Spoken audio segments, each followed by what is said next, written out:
a Dredfunn original production. Please sit back and enjoy.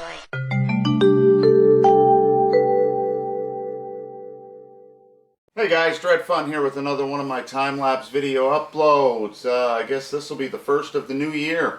I'm drawing Venom, not based off the new Tom Hardy movie. This is the classic comic book style Venom. What I've done here is, this is something I like to do a lot of times, where I will find a couple different images online of different poses. I believe this was a crouching pose I found online through like Google search.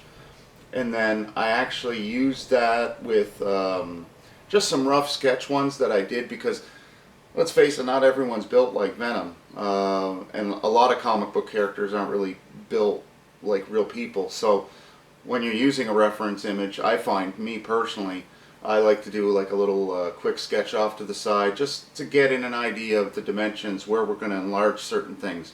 This one, if memory serves me, I really tried to make that part of his leg there that's coming forward, and the shoulder and arm that's sticking down to the ground. I wanted to give that more of a buffness that the original image didn't have. I believe it was a shirtless guy, and then I had another one. It's hard to remember sometimes, but yeah, so here I am going in and detailing with my one pencil technique. You'll notice that I don't go quite as hard with the lines when I'm going to ink my my images. The reason is, you know, it gets messy, it gets smudgy, so a lot of times I've done it so often that those areas that are darkened, I'll just a loose shade of dark. A lot of comic book guys will do that. In fact, most of them do. One of the guys that I idolize, Dan Day, he really does a soft touch. For someone like me with a heavy hand, and I get really intense when I'm drawing, practicing being softer has really helped.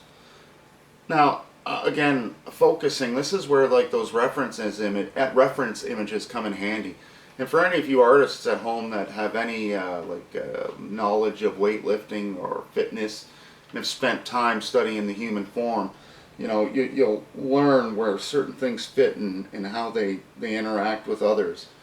You know, like for the tricep right there, where I've got just the highlight of this outer head that comes down there. All that's going to be black, and then I'm going to go in there and color that with like a type of ink and water wash. Now I'm going on to the legs. You'll see there at the bottom, I actually didn't even bother scribbling in some of the dark spots. I just used 2 X's. Again, something comic book artists and artists in general have been using for a long time.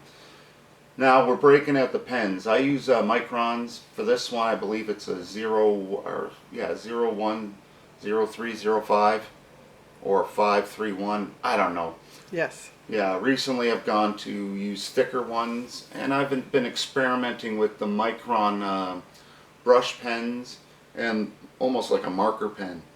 Traditionally, I've always, and in this image you'll see it, I ink with a brush, I finalize everything. So all these areas here where it's going to be black, I'm actually simply not going to detail that at all or add any of the actual black. That comes at the very end.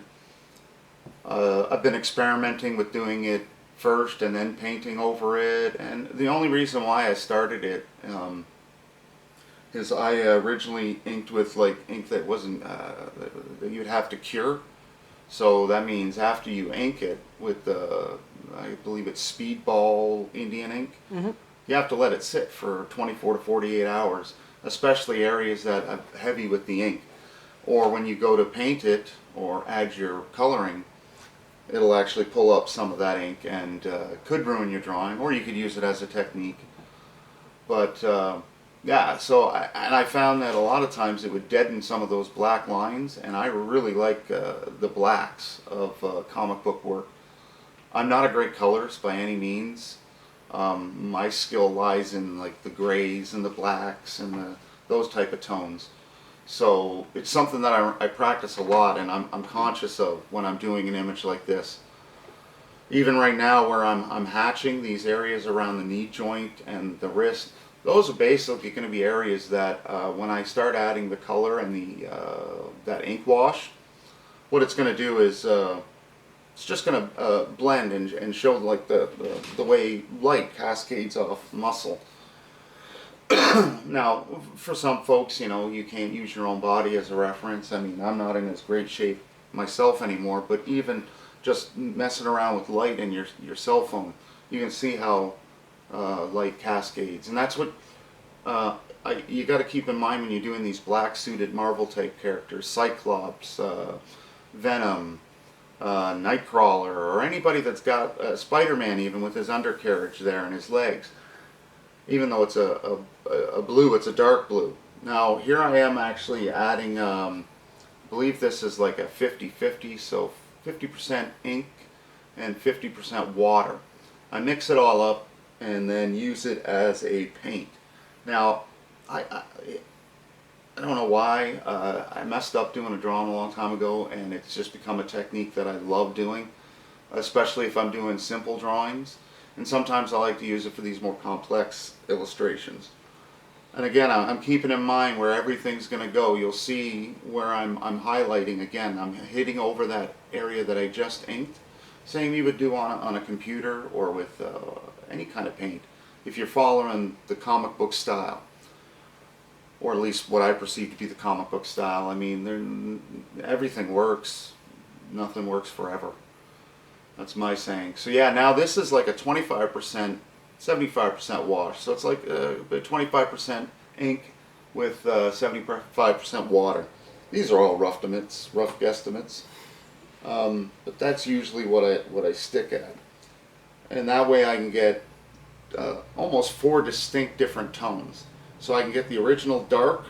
When you double up on it, you can get an extra. It becomes extra dark, so that's 2 dark tones. If you want to hit it a third time, that's 3.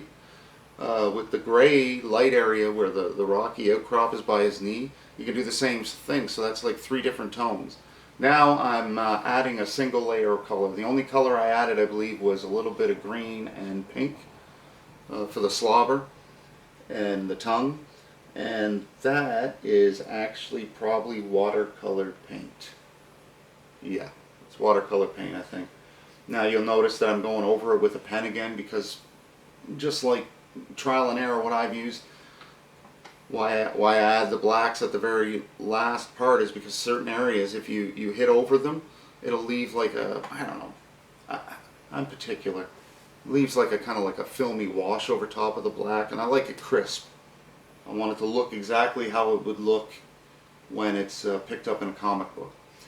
Now what I've learned is that a lot of times that cleaning up process happens through digital coloring and filters and stuff like that, which is great, cool, but for me it's an awesome challenge to try to recreate it using only what I have.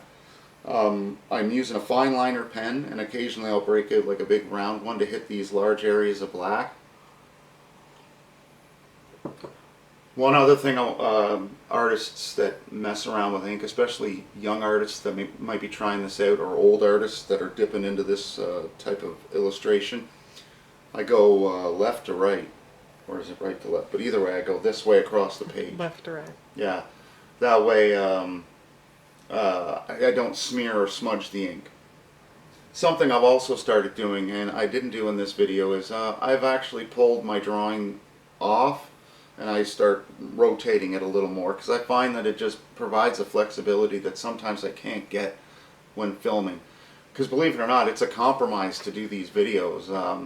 Not all my video illustrations look as good as some of the stuff I can produce when I'm not filming, just because it's simply an extra distraction. I'm having to keep aware that I'm filming, where my head position is, you know, moving in enough so you guys can get a good look at what it is that I'm detailing.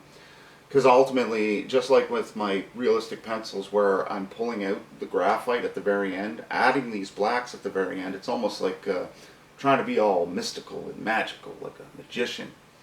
I'm trying to go, poof, look at that, right at the very end, boom, the drawing has been unveiled. Because a lot of times folks will see my images prior to adding that black, especially the wife, and she can't even see what it is. It just looks like a topographical map. And I guess that's the way my head looks at images, and honestly, it's the way my head looks at reality. I'm not saying everyone should do it, but you know, dipping into the real world really helps make something as sensational as a dude in a spandex skin-tight black suit with a lizard-like face and tongue. It provides the realism that makes the whole image look better. Or for what you want, because that's what I like. I mean, if you're doing a cartoony version or, you know, a more of a loose tone, it's all good. There is no right or wrong. It's all subjective. Ultimately, if you can do it and you can reproduce it and it's something that you can progress with, then it's a technique and it's there. You use it, whatever it is. Now, obviously, I'm not paying attention because I just inked a whole part there and I didn't film it. As you see, it's a compromise. So that's why a lot of stuff I'll post on Instagram, because a lot of times that stuff isn't being filmed, and I can get in there and well, I can even be patient. Whereas right now, I'm trying to, I got to get this done. Let's get this filmed. Let's get this finished. And where I might take a little more time to ink with a pen and whatnot and make it look a little more finished.